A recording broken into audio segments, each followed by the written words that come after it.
The Intercontinental Belt. When did that start? 79 was Was some it that late? fictitious... Was it that Larry early? Zbyszko's career was built on promise, skill, and the kind of respect every young wrestler dreams of earning.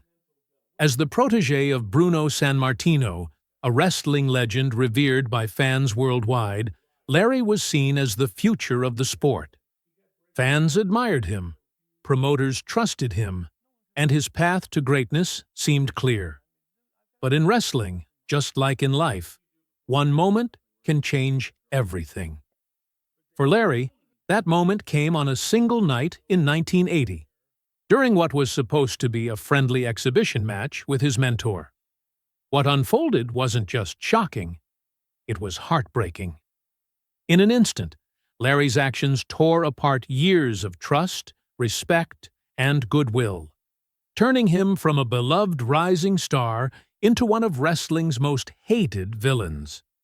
That night didn't just alter his career, it left scars that wrestling fans and insiders still talk about today. Early promise, the protégé of a legend. Larry Zbyszko's journey into professional wrestling began with all the hallmarks of a star in the making. Fresh-faced, clean-cut, and brimming with potential, Larry wasn't just another hopeful stepping into the ring. He was someone who carried a certain weight of expectation. From the moment he laced up his boots, it was clear that this young man had something special. But what truly set Larry apart wasn't just his athletic ability or his sharp mind. It was the rare privilege of being mentored by none other than Bruno Sammartino. Now, to understand just how significant this mentorship was, you have to grasp who Bruno Sammartino was in the wrestling world. Bruno wasn't just a champion or a star, he was the star. The embodiment of wrestling in an era when the sport was less about spectacle and more about raw passion, respect, and tradition. He was a titan, a living legend whose name alone could sell out arenas and inspire millions. Bruno's presence was magnetic, his moves precise, his persona larger than life, yet grounded in the respect he commanded both inside and outside the ring. For Larry to be taken under Bruno's wing was a career-making moment. Bruno was notoriously selective about who he mentored. He didn't hand out his guidance lightly. So when Larry was chosen, it was a clear sign that the wrestling world had its eye on him. Fans and insiders alike saw Larry not just as a promising rookie, but as a torchbearer, someone who would carry forward Bruno's legacy into the next generation. The relationship between Larry and Bruno went beyond just teacher and student. It was a bond steeped in trust, respect, and a shared understanding of the sport's deeper meaning. Wrestling, especially in that era, wasn't just about the physical contest. It was about storytelling, psychology, and connecting with the audience on a human level. Bruno was teaching Larry how to read a crowd, how to pace a match, and how to make every move tell a story. It was the kind of tutelage that could shape a career, and Larry soaked it all in like a sponge. At first, the wrestling world embraced Larry warmly. His clean-cut look and respectful demeanor made him easy for fans to get behind. He was the underdog, the apprentice with something to prove. Every time Larry stepped into the ring, people saw not just a wrestler, but a symbol of hope and continuity. The mantle was being passed, and Larry was ready. The night that changed everything. Betrayal at the exhibition match. But in wrestling, as in life, things rarely stay that simple for long. The year was 1980. What was supposed to be a friendly exhibition match between Larry and his mentor, Bruno Sammartino, turned into a night that nobody in the wrestling world, and certainly nobody in the audience, would ever forget. The atmosphere that night was electric. Fans had gathered not just for a match, but to witness a symbolic moment, a passing of the torch, a celebration of the student paying tribute to his teacher. Bruno entered the ring to cheers, his legendary presence still commanding reverence. Larry followed, greeted warmly by fans who expected to see a respectful showcase of skills and mutual admiration. What happened next, however, shattered that expectation completely. Midway through the match, Larry's demeanor shifted. What had been a friendly contest turned dark and charged. Suddenly, Larry grabbed a steel chair, a weapon banned from fair competition, and with shocking brutality, smashed it into Bruno's back and head. The crowd gasped, the cheers turned to stunned silence, and the arena was thick with disbelief. This wasn't just a scripted betrayal played for drama. There was a rawness to Larry's attack that transcended typical wrestling feuds. It felt real, personal, painful. Fans who had grown up watching Larry as Bruno's loyal student felt the sting of betrayal in their own hearts. The image of Larry, the bright-eyed protégé, turning on the man who had taught him everything, who had trusted him, was more than they could handle.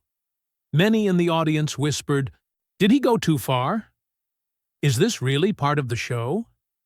But deep down, everyone knew it was more than just performance. There was a genuine sense of hurt beneath the scripted chaos, a breaking of a sacred bond. The aftermath, shockwaves through wrestling.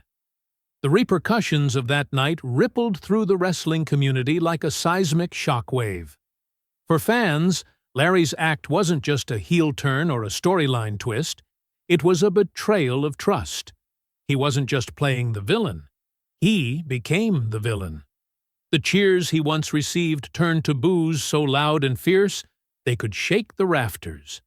But this wasn't the usual wrestling heat where fans booed because it was part of the show. No, this was real anger, deep-seated resentment directed at Larry himself. Wrestling is a unique form of entertainment that thrives on blurring the line between fiction and reality. And this incident blurred it so effectively that fans had trouble separating the man in the ring from the man in real life. Larry's reputation was forever altered. From that point on, he wasn't just a wrestler, he was the embodiment of betrayal. Backstage, the shock was equally palpable. Fellow wrestlers, promoters, and insiders couldn't believe what they'd witnessed. Many were caught off guard by the intensity and sincerity of Larry's attack. Bruno Sammartino, for his part, was deeply hurt, both physically and emotionally. He later admitted that the chair shot Larry delivered was no light tap. It was a heavy, real strike that left him shaken and forced him to reassess his feelings toward his former student. This mix of real-world consequences and scripted storytelling gave the feud a rare intensity that cemented it in wrestling lore. It wasn't just a rivalry. It was a moment when wrestling felt raw, unpredictable, and deeply human. From hero to villain. Larry's transformation into wrestling's ultimate heel. Larry didn't shy away from the storm he had unleashed. Instead, he leaned into it, fully embracing the role of wrestling's ultimate heel. He understood that to be a great villain, you have to make the audience feel something profound, not just indifference or mild dislike, but a visceral, emotional reaction. Larry became a master of psychological warfare in the ring. His tactics weren't about flashy moves or high-flying acrobatics. They were about frustration, control, and manipulation. He perfected the art of stalling, deliberately avoiding engagement, pacing the match slowly, stepping out of the ring, arguing with referees, and running down the clock. Every frustrating moment added to the crowd's boiling anger. Fans screamed at him, cursed at him, and some even threw objects in the ring. But Larry fed off that hatred. He wasn't trying to win their love, he wanted their rage. The more they hated him, the more powerful he became. His matches became psychological battles, where the tension wasn't just about who would win, but how far Larry could push the audience's patience. For some fans, this made his matches dull or tedious. But for others, that slow-burning anger was the point. It was cathartic, a release of frustration that made the final moments all the more intense. Larry controlled the narrative with a keen mind and a cold heart, making every appearance an emotional roller coaster. Whether fans loved him or loathed him, they couldn't ignore him. And in wrestling, that connection is everything. The price of heat. Real-life consequences. Larry Zbyszko's ability to blur the line between wrestling character and real life came with a heavy cost. His persona didn't just live inside the ring, it followed him everywhere, sometimes putting him in real danger. Fans who hated Larry weren't just shouting boos. They were acting on that anger with a raw, almost frightening intensity. One of the most shocking moments happened in Albany, where a furious fan, caught up in the heat of the moment, stabbed Larry. It was a terrifying reminder that for some fans, wrestling wasn't just entertainment, it was personal. That knife wound wasn't just physical pain. It was proof of how deeply the lines between fiction and reality could get blurred. For Larry, it was a stark wake-up call that his role as a villain had put him in real danger. The trouble didn't stop there. In Boston, anger reached a boiling point when a mob of furious fans flipped Larry's car right on the street while he was still inside. The sheer violence and hatred stunned even those familiar with wrestling's fiery crowds. Taxi drivers refused to pick him up, fearing their vehicles would be targeted. And on several occasions, taxis Larry rode in were tipped over by fans desperate to get at him. At one show, an enraged spectator even hit Larry with a metal barrier rail, escalating the threat beyond words. These weren't random acts. They were the byproduct of Larry's masterful yet risky approach to wrestling. He didn't just play a villain. He made fans feel real anger and passion, sometimes to dangerous extremes. His commitment to that heat came with a price, reminding everyone just how close the world of wrestling can be to real life. The wrestling mind. Larry's unique approach to the ring. Larry Zbyszko wasn't just a wrestler who relied on brute strength or flashy moves. He was a thinker, a strategist, and, above all, a storyteller. Long before he stepped into the spotlight, Larry had earned a psychology degree from Penn State University, an unusual background for a wrestler, but one that profoundly shaped his approach to the sport. Wrestling, to Larry, wasn't merely physical combat. It was a dance of minds, an intricate game of human emotion and perception. Larry's education wasn't just a piece of paper or a talking point. It was a foundation. He understood that wrestling was as much about the crowd's mind as it was about the wrestler's body. Every cheer, every boo, every chant was a signal, a pulse to be read and responded to. With this insight, Larry approached the ring not just as a place to prove his physical prowess, but as a stage to tell stories that would grip the audience's emotions and keep them hooked from bell to bell. Larry's wrestling journey began under the guidance of Newton Terry, better known in wrestling circles as Guido Mongol. Guido was a seasoned veteran who quickly saw something special in Larry, a rare blend of athleticism, intellect, and an intuitive grasp of psychology. Recognizing Larry's potential, Guido didn't just train him in the basics. He connected Larry to Bruno Sammartino, arguably the most revered figure in wrestling at the time. Bruno's mentorship was a rare honor, given only to those he believed had the heart and talent to carry forward his legacy. For Larry, being handpicked by Bruno was validation that he belonged in the upper echelons of wrestling, but it also meant carrying the weight of immense expectations. Bruno was a legend, and following in his footsteps was no small task. The early years, from rookie to rising star, Larry made his wrestling debut in 1974 with the Worldwide Wrestling Federation, WWWF, a promotion that was a powerhouse in the industry. Right from the start, his connection to Bruno Sammartino helped set him apart from other rookies.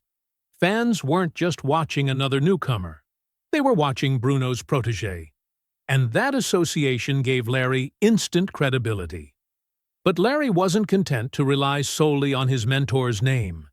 He worked hard to develop his own style, blending technical skill with psychological savvy. Larry wasn't the biggest guy in the ring, and he wasn't known for high-risk aerial maneuvers. Instead, he was smooth, precise, and deliberate. His matches were like carefully choreographed plays, where every move served a purpose in the larger narrative unfolding in front of the crowd. Larry had an innate ability to make wrestling more than just a physical contest. He turned it into drama. He understood pacing, tension, and release, keeping the audience emotionally invested throughout the match. This cerebral style earned him respect from fellow wrestlers and promoters alike. By 1976, Larry began to branch out, taking his talents beyond the WWF. He traveled through various wrestling territories across the United States and even ventured to Japan, a country where wrestling, or puroresu, was steeped in its own rich traditions and fierce fan base. These tours were invaluable. They exposed Larry to different wrestling styles and audiences, challenging him to adapt and grow as a performer. Wrestling across territories, building a global reputation. Larry's journey through the wrestling territories was more than just a series of matches. It was a vital learning ground that shaped him into the performer he would become. Each territory had its own unique atmosphere and style, and Larry quickly realized that success meant adapting to these differences. In Georgia Championship Wrestling, the focus was on rugged, hard-hitting action. Fans expected intense physicality, and Larry learned how to match that energy, toughening up his in-ring presence. Meanwhile, the Mid-Atlantic Territory was a place where storytelling and character work reigned supreme. Larry soaked up the nuances of building emotional drama in the ring, learning how to use every gesture, every word, and every pause to make his matches more compelling. This was where he sharpened his ability to manipulate the crowd, turning boos into seething hatred or cheers into suspenseful anticipation. Then came his tours in All Japan Pro Wrestling, a whole different world where wrestling was treated as a deeply respected tradition. The Japanese audiences demanded respect and intense physicality, pushing Larry to elevate his technique and endurance. These experiences rounded out his style, making him a versatile and well-respected competitor.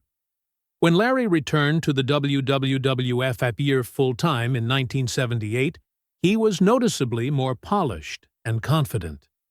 Yet, the shadow of Bruno Sammartino still loomed large.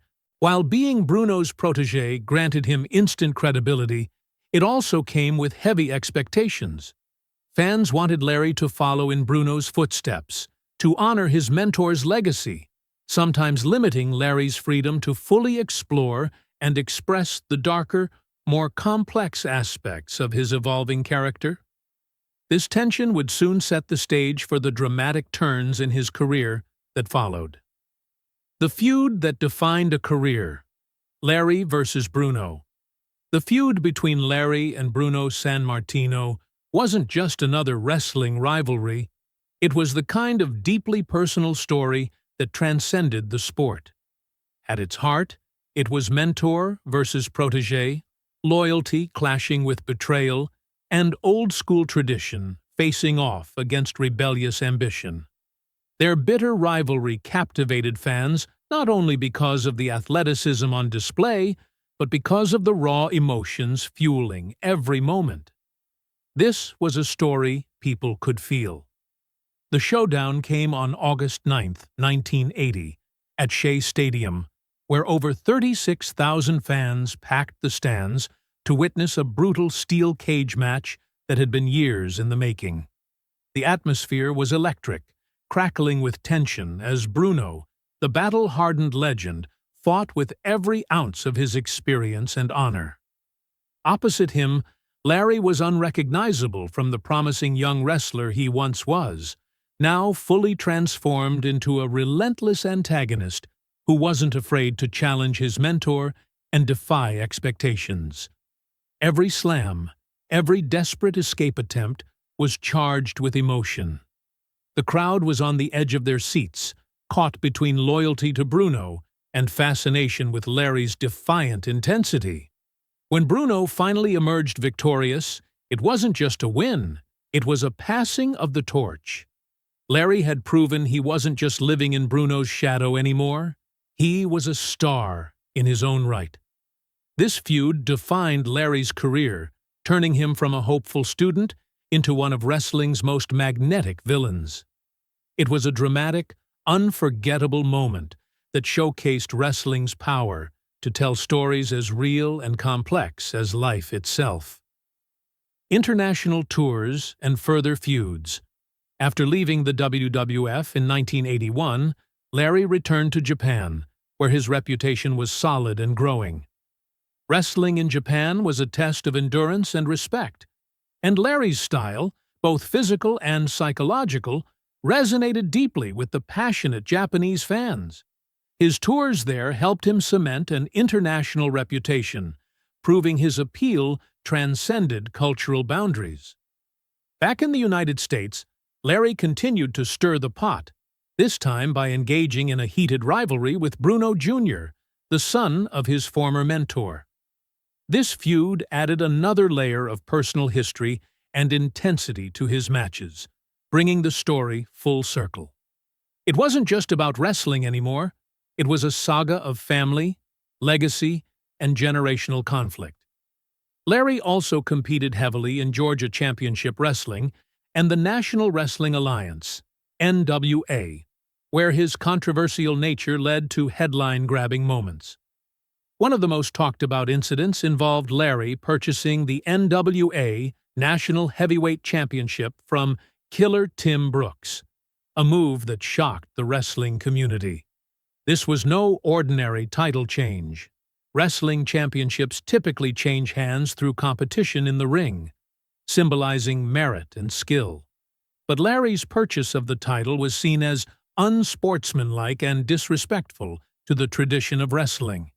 The NWA president quickly stripped Larry of the belt, citing the purchase as a violation of wrestling ethics. This incident encapsulated Larry's complex persona, a wrestler who could be brilliant and compelling, yet push boundaries in ways that unsettled promoters and fans alike. He wasn't interested in playing by the rules if it meant limiting his ability to provoke and engage the audience. AWA and further controversy. By the time Larry Zbyszko stepped into the American Wrestling Association, AWA, in 1984, he was already well known and well feared as one of wrestling's most notorious heels. But in the AWA, Larry's flair for psychological warfare and underhanded tactics found fertile ground to flourish even further. The AWA was a major promotion in the Midwest, boasting a passionate fan base and a roster full of wrestling greats. Larry quickly made his mark by winning the newly created AWA America's Championship, a title designed to spotlight rising stars. More importantly, Larry used the platform to deepen his reputation as the ultimate villain in the ring. One of Larry's most memorable feuds in the AWA was with none other than Sergeant Slaughter, a patriotic and beloved babyface. Their rivalry wasn't just about titles, it was a battle of contrasts. Sergeant Slaughter was the all-American hero, disciplined and tough, while Larry was the sly, cunning heel who broke rules without hesitation. Larry's stalling tactics, deliberately wasting time, arguing with referees, and provoking the crowd, drove fans into a frenzy of hatred. But Larry's mind games extended beyond the ring. One of the most infamous moments of his AWA tenure involved a scandal that would haunt his reputation for years. During a match against Curt Hennig, Larry covertly slipped Hennig a roll of dimes to use as a weapon, an act of outright cheating that stunned fans and officials alike. The fallout was swift and severe. The AWA's leadership was not amused, and Larry received a lifetime suspension in 1987. For a man whose career thrived on pushing boundaries and stirring controversy, the suspension was a major blow. But it was also a testament to just how far Larry was willing to go to maintain his edge as wrestling's top heel. Later, career, WCW, commentary, and legacy. Larry's wrestling journey didn't end with the AWA. The early 1990s brought new opportunities when he transitioned to World Championship Wrestling, WCW, a promotion that was rapidly gaining ground against the WWE, then WWF.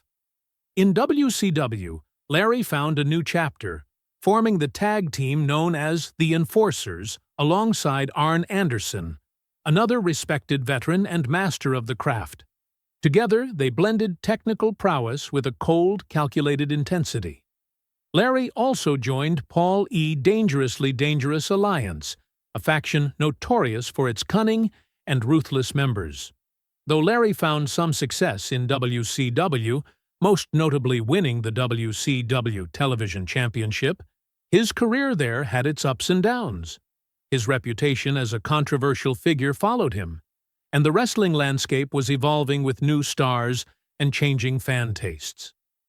Recognizing that his in-ring career couldn't last forever, Larry gradually transitioned to roles outside the ropes. His natural charisma and sharp mind made him an excellent commentator, where he could dissect matches and storylines with a unique insight, giving fans a glimpse into the psychology behind wrestling. Still, Larry wasn't quite ready to step away from the ring entirely. He made occasional returns for significant matches and continued to feud with top stars, keeping his presence felt well into the late 90s. His ability to generate heat and command attention never waned, even as newer generations of wrestlers took center stage. Final years and full circle. WWE Hall of Fame. After his WCW days, Larry continued to wrestle independently and even made appearances in Total Nonstop Action Wrestling, TNA, as both a wrestler and an authority figure. He remained a lightning rod for controversy and a compelling personality who never shied away from confrontation. In many ways, Larry's career was a roller coaster of brilliance and scandal, admiration and disdain. But through it all, his impact on the wrestling world was undeniable. Perhaps the most poignant moment came in 2015, a full-circle moment that spoke volumes about Larry's complex legacy. In a gesture that surprised many, Bruno Sammartino, the legendary mentor Larry had famously betrayed decades earlier, personally inducted Larry into the WWE Hall of Fame. This moment wasn't just about honoring wrestling accomplishments, it was about acknowledging a complicated history filled with passion, betrayal, and respect. Bruno's induction of Larry underscored how deeply intertwined their stories were, how the wounds of the past had healed into mutual recognition. It was a reminder that wrestling, at its heart, is about storytelling in all its messy human glory, and Larry Zbyszko's story remains one of the most unforgettable chapters in that ongoing drama. The man behind the heat. Larry Zbyszko's career is a vivid example of how wrestling blurs the lines between reality and fiction in a way few other entertainment forms can. He wasn't simply putting on a show, he was fully inhabiting a character that stirred genuine emotions in fans, whether it was admiration or intense hatred. Larry understood that wrestling isn't just about athleticism or flashy moves, it's about connecting on a deeply human level. His ability to provoke feelings of betrayal, anger, and obsession was his real talent, and it's what made his performances unforgettable.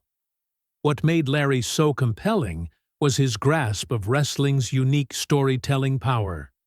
Every match was a narrative, every gesture a part of a larger drama unfolding in front of thousands of eyes.